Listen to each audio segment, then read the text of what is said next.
Stop using the Word of God as a weapon and not to attack people or control them. Nakakalungkot lang na ang Bible verse na dapat ay full of love and wisdom, minsan nagagamit siyang shield para magmukhang tama at magmukhang mali ang lahat. If you truly know God, you will lead with grace and humility. You will inspire people to be better, not force them to do what you want. Hindi mo kailangan maging dictator para maging banal. Ang trabaho natin bilang tao ay magmahal at umintindi.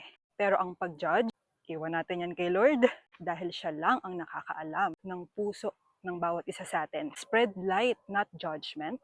Don't hide behind the verse to justify your lack of kindness. Hindi porket marami kang alam na verses, may lisensya ka na para maging mapanakit, mang-judge, or maging controlling sa buhay ng ibang tao. Ang tunay na faith, ginagawa kang humble, hindi entitled. God is love, and love doesn't manipulate or condemn just because someone doesn't fit your standards. Kaya nakakabilib yung mga tao nagsaspread ng verses tapos match sa ugali nila. Let's stop this spiritual gaslighting. Gamitin natin yung faith natin para maging inspirasyon. After all, your character will always speak louder than your Bible verse na sabi mo, sinusundan mo. Ang pagiging religious is useless kung image lang pero wala sa gawa.